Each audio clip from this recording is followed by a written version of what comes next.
ওর বাবা তো চলে গেছে, আমার ফ্যামিলিতে আর কেউ নেই। টেনশনের কারণে উনি হার্ট অ্যাটাক করেছে।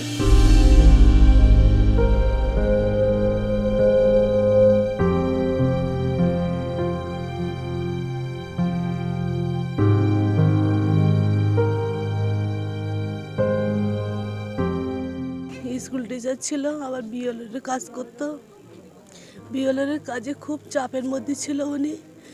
খুব টেনশনে পড়ে গেছিল নাম ফেরত আসার জন্য। আবার দুদিন আগে আবার নাম ফেরত এসেছিল, উনি ডিলেট হয়ে গেছিল। উনি খুব টেনশন করেছিল, সেই টেনশনের কারণে উনি হার্ট অ্যাটাক করেছে। হ্যাঁ, উনি টেনশন করতো, আমি বুঝতে পারতাম। উনিও বলতো ওনার রাত দিন ঘুম হতো না টেনশানে, খাওয়া দাওয়া ঠিক মতো করতো না, বাড়িতে রেস্ট পাতো না। উনি এই কাজের জন্যই বহু জায়গায় বহু বাড়ি বাড়ি ঘুরে বেড়াতো। আর এই নাম লিস্ট হওয়ার কারণে, নাম বাদ যাওয়ার কারণে উনি খুব টেনশন করছিল। আমার দুটো বাচ্চার জন্য, ওর বাবা তো চলে গেছে, আমার দুটো বাচ্চার জন্য চিন্তা করছে। আমার বাচ্চার যেন ভবিষ্যৎ উজ্জ্বল হয়, তার সেই চিন্তা করবেন। মানে আপনার স্বামী একমাত্র উপার্জনক্ষম ব্যক্তি ছিলেন, তাই তো? হ্যাঁ। আর কেউ নেই? না, আমার ফ্যামিলিতে আর কেউ নেই। উনি তো এটা নিয়ে টেনশন করতে, যে গ্রামের মানুষ সবাই তো এখানে ভ্যালিড ভোটার, এখানে তো বাদ যাওয়ার তো কারো কোনো দরকার ছিল না। কিন্তু কিভাবে হয়েছে এখন সবই তো এখন পরিস্থিতি অনুযায়ী কাজ চলছে।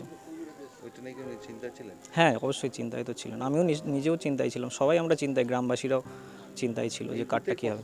ওনার কাছে এসেছেন, আমার কাছেও এসেছেন, যে কেন বাদ গেল নামটা, কিভাবে নামটা এবার তুলবো, এই নিয়ে সবাই চিন্তিত ছিল। হ্যাঁ হ্যাঁ, অবশ্যই। সেই আপনি কি মনে হয় কি এই হার্ট অ্যাটাক বা এগুলি?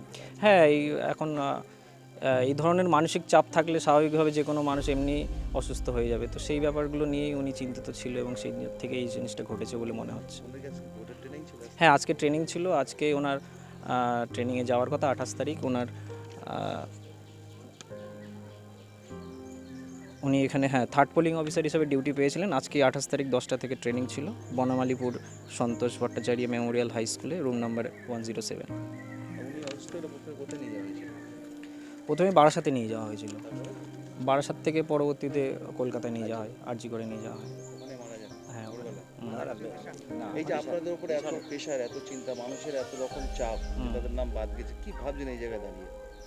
এখন দেখুন, যে পরিস্থিতিতে বাদ গিয়েছে সেই পরিস্থিতির থেকে বেরিয়ে আমাদের আসতে হবে এবং কিভাবে ওই নামগুলো আবার ফেরত নেওয়া যায় সেটা নিয়ে আমরা এখন বিডিও অফিস অবশ্যই যাব, আবার ঊর্ধ্বতন কর্তৃপক্ষের কাছে যাব যে কী করে নামগুলো যাতে ফিরিয়ে আনা যায়। মারা গিয়েছেন আপনি জানিয়েছেন আপনার?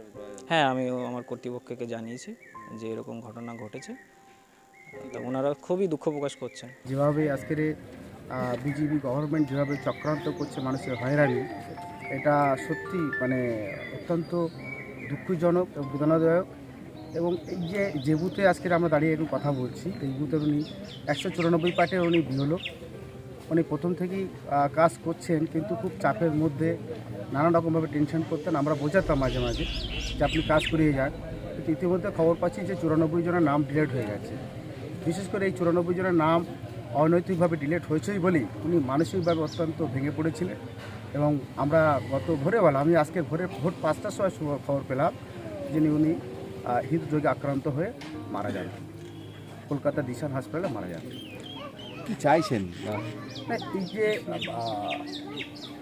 মানে বিজেপি সরকারের যে স্বৈরাচারী চিন্তাভাবনা, মানুষের নিয়ে এই জীবন নিয়ে টানাটানি, এর তীব্র নিন্দা এবং এর বিচার হওয়া দরকার। যে গভর্নমেন্ট যেটা করতে চাইছে এটা সত্যি মানুষের জীবন নিয়ে টানাটানি করছে। আজকের সবাই এইটা নিয়ে সোচ্চার হওয়া দরকার, পথে নেওয়া দরকার। ইতিমধ্যে আমাদের দলের যিনি ব্লক সভাপতি এবং সর্বহয়তো তৃণমূল কংগ্রেসের মনোনীত প্রার্থী আনিসুর বিদেশবাবু, ওনার সঙ্গে কথা হয়েছে।